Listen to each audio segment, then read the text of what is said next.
Sala firme patio Pagate Cosito y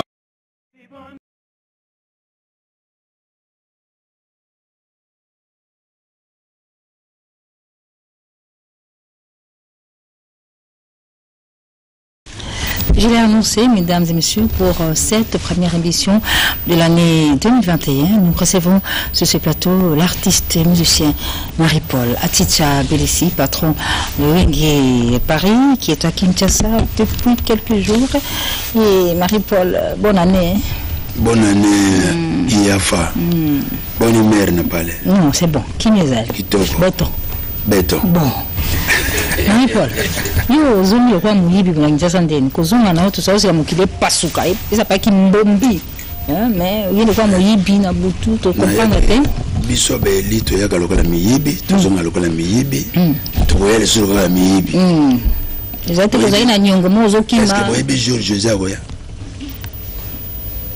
en fait comment on peut sambela avant kende botika ki penza masolo wenge okoteli Yesu nous sommes les élus ko sambela depuis ba créer yo faut sambela muto asala yo OK et là bato bossa na ngona kaka tui olali bola muke le bisoko ba nobela o to luka Jésus retard donc yo sanoka na Yesu depuis kala en solo en tout cas kasi o tu t'es converti dans la musique chrétienne yakinini dans le bien suba kosolo makamu bete suba lope comme na yote mabeza eza mabe eza mabete tongo zo vivre fuba lo baka makamu na yo seulement buzz suba zo lo makamu na yote lokola eternité comme nango fondé kaka pour TV na yo yebana eza nango rien le seul maître c'est l'Éternel. OK. Alors plus de 10 ans en Europe, Marie-Paul. 7 hein 7 ans dans le photo, alors chiffre 7 et l'accident 7 OK 7 naye. OK, d'accord. Alors sango de tambulaki mukimba Marie-Paul abeli tamsus kolala kolamuka samusus to koyoka yo belaki penzani so to yoyeba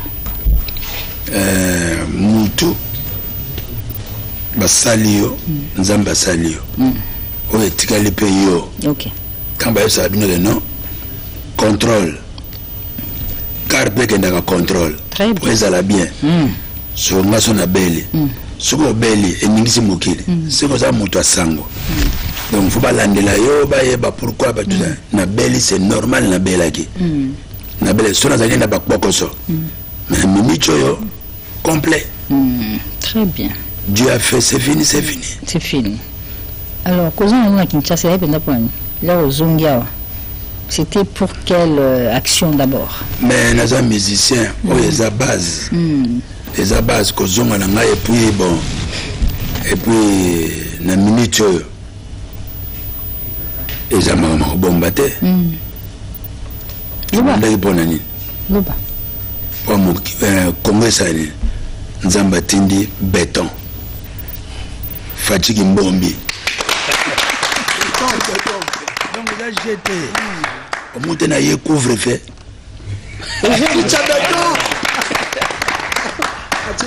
Donc besoin de jeter quand les lits parlaient. OK. Nous besoin jeter.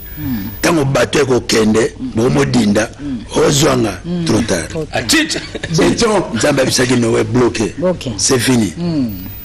Mwana no we mugatikalaki abaki tete. Donc bateau mokili basala ngopona poso. Pour esprit. Voilà. Bien. On a poso. Donc poso ndizo kosa bat na mokili. Oh ya komi bonga pe funa koma bo. Yo bitina koma bo, yebe ta dame na qui vivra. Monera. Achicha béton. Montagne risque. Soli ko monate kufa na yo avant. Parce que basenga lewe ezali. Senga na ben na lembi na ngana ko ka de olembi kende. Kende na yo e ba omemelo sango. Yapi kaneti bandini balembi kamba kimbombi te église catholique ti lelo tabato ba kende zakaka ngana ya église ngana ya l'homme qui a fait que le wenge existe. Voilà. Na chelikolo bokanga de to koma ebele mabeto malam beto béton. Fachicha béton. Fachi Kimbombi, Fachi béton. Kimbombi kasi. Kimbombi ezali eza entre parenthèse pose la mano. Et banda kiawet. Bana bino. Et ken. Na ken avandi na bendi film. Ngana mystique. Fu nzembo penza banzembo. Na bimisi livre nyonso. Na 26 livres. Na accident. Nzembo etikali kaka nzembo président. Na nzembo ya que son âme soit légère. Okay. Que son âme repose en paix. Que la terre soit légère. Et menée. Ok. Papa yamba sali nzembo, oh papa yamba ndoki. Oh papa yamba mtabomi kester. Nzembo sala na baonga pili pecha kester ba kokate. Ok. Ba bundi ba kokate. Donc c'est beaucoup la tchaba on penaka croque à jambe. Nzembo asoki yango zomona netika kanon. Papa mba zonga so yemba ngasu yemba ngapena dai na ngai nje mo ko kama okay ba style ezali olongo lango so ngamona kana douleur siko na zo na o ya ngai obima na kena ngona chabwala okay tana ko yemba ba comprendre te kufana yo wana wema na wengel Paris mais wengel Paris ka isa ngwa ezali nje munesi siko na tikana nje munaye na nje ba président Matchesili. Alors, Wengel Paris. Bafandaki. Et quand l'église catholique. Mais ce qui papa coach hôpital à Zobela. Bon vanda ka bo sambela ka papa ya. Abika d'accord. So papa kei. Mais héritage panzani quoi. Héritage ka bwani. Na ba héritage babata ma babimi. Yo monte yaki ndonga. Tant veut beaucoup la que ta ba héritier. Yo moni baninga te bazo se plaindre mai pour le monde na bazo se plaindre nana benga nana benga ngo pa bisanga no bonne guérison nalinga ko kama kama te mamile oui nalinga ba fantirte tous à la bien tous à clan tous à bien na kona yo tu me dis bonjour ça va so yo moni ko nzambe na terrain na yo sala nzambe kuna nous sommes des frères mutumota benga patuna nene santé babenga te bangu bazo sala akufa kaka la chicha bele akufa patikila biso trono oyo vous comprenez OK d'accord donc ngana ça ce sont mes frères ouais ça na besoin nga bozoka ouais ça na besoin nga benga so oyamba montagne so te ba benga na oyamba ba liwana baba azali ya koyamba toujours alors on va souffler un peu Marie-Paul en attendant Kimbombi Nanzembo Baxi à Mokonjiwana. Ici là, on retourne un peu à l'image, un peu Chombenga Kasongo, avec cette autre image de Marie-Paul que nous avons dédiée à vous qui nous suivez depuis la ville de Kananga, Malandio Anshinga. Voilà. Alors, c'est le concert de Kikwit. Oh là là, voilà, bien sûr, tous les Kikwitois, mais aussi à l'abbé Jean-Léon Kachoko, pour souhaiter un bon anniversaire pour son jubilé. Eh bien, monsieur l'abbé, cette production de Marie-Paul à Kikwit, c'est aussi pour te souhaiter une très bonne année, mais aussi un heureux anniversaire pour tes 25 ans de sacerdoce.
Aticha Belessi qui quitte et c'est Maman Diane qui, depuis Paris, souhaite une bonne année à Marie-Paul ici présent.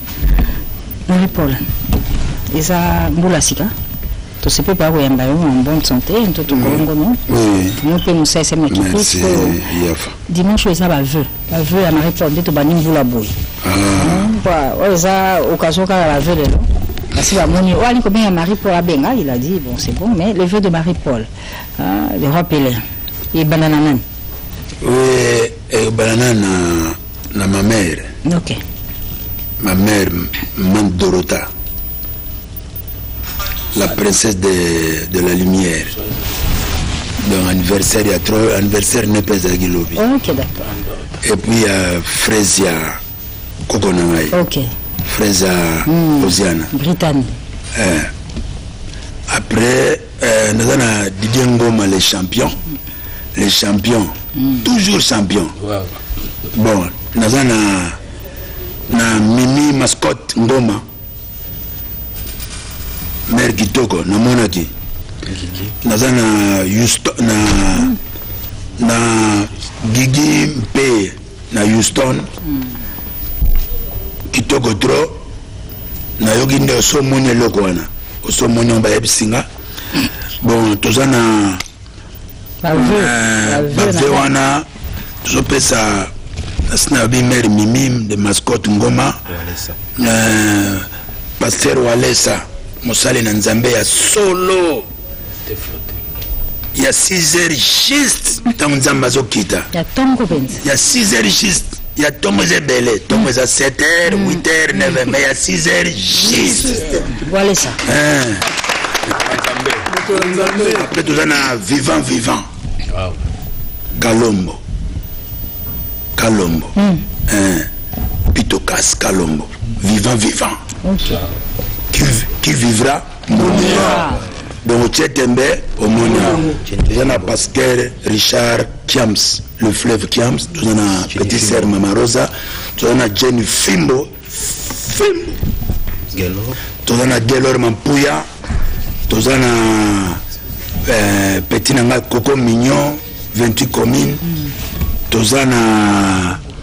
a Fifi Penza, mère de mère, guest house Macampane, avec sa fille Keren Olenga. Bonne fête à trop, avec tous les travailleurs, bonne fête à trop. Tout ça, Florence Boula, il y a Pitokas, tout ça, Bandimi Nyonso, il y a Gambela, na bibi Nombota trop, Bolelagi Mingi, tout ça, Major Nick, tout ça, Timba Nzote Ambila, tout ça, Dieudonné Yangumba, Chamberton. Merci. Tout ça, Mami Lela, Iafa. Merci beaucoup. Iafa. Tout ça, la reine du trône. Merci beaucoup, Marie-Paul. Jana Chambel, Banana tout son tangi bino, papa Bozana, tout ça, Coco ya Coco. Ok, très bien. Merci beaucoup, Marie-Paul. C'est la fin de l'émission, malheureusement. On est en direct sur Bisiwana. Comment la minute de Zaki Kitoko. Zaki Bimba et qui est alors, c'est la fin de cette émission, Marie-Paul. Merci pour la dengue. Merci bino ba bisous à trop. Vraiment. Bonne fête. Bonne fête. Président Faché Béton. Bonne fête na maman Marthe. La Sainte Vierge. La Sainte Vierge, tout ça, maman Denise Nyakerwa Tshisekedi, Nyakerwa Tshisekedi, Fondation Kitoko. Béton. Merci.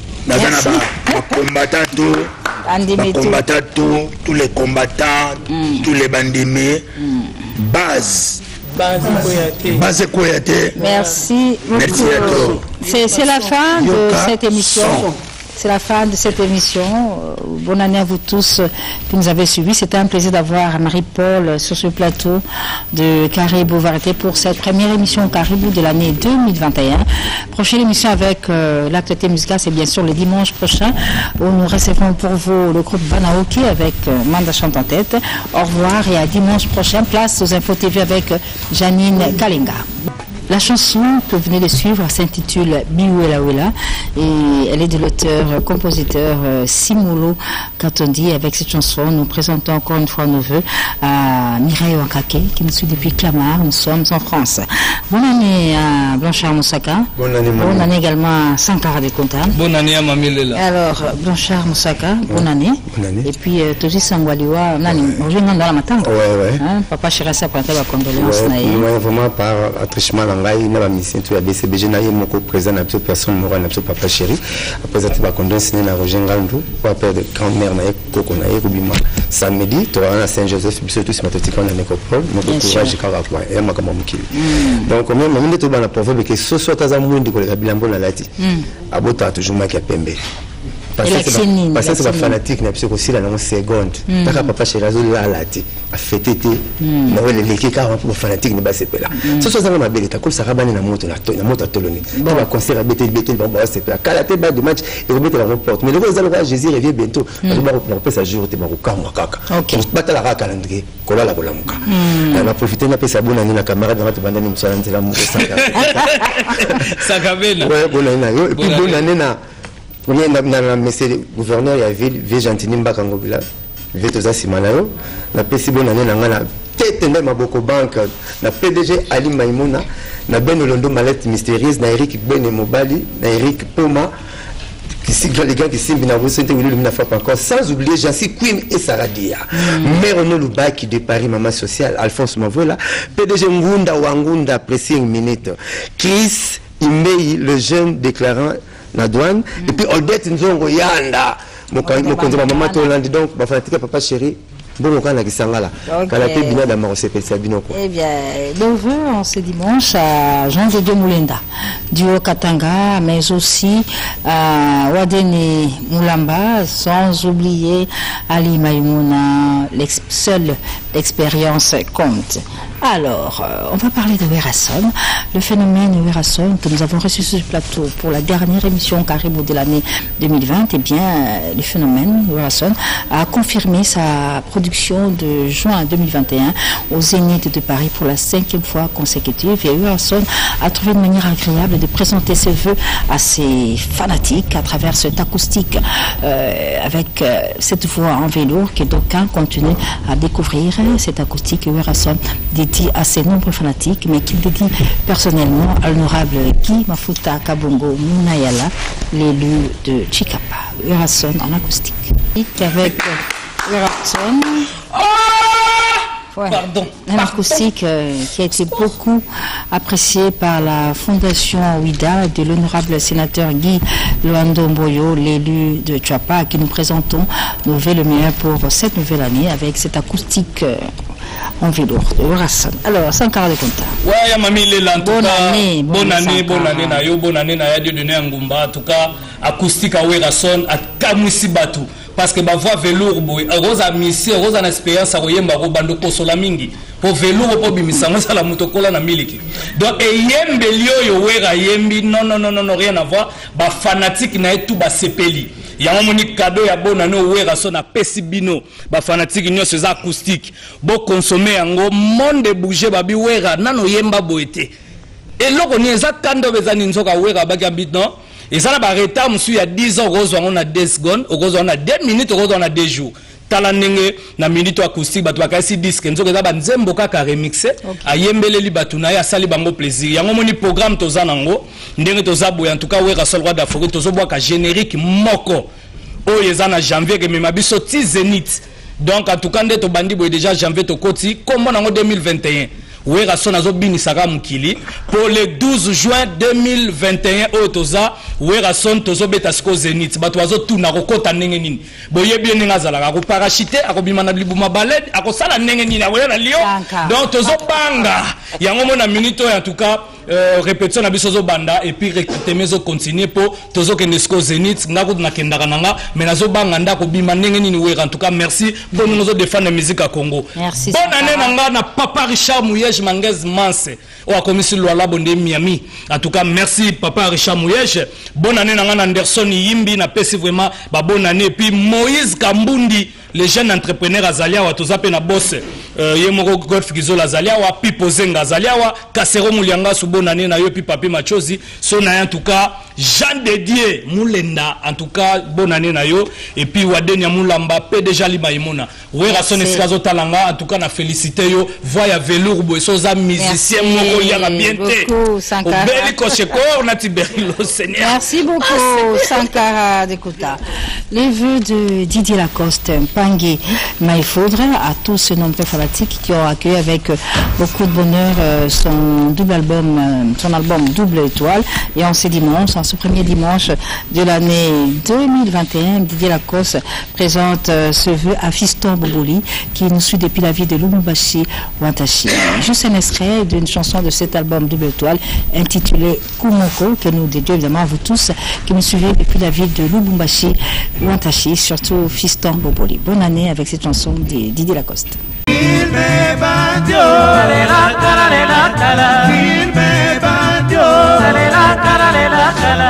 me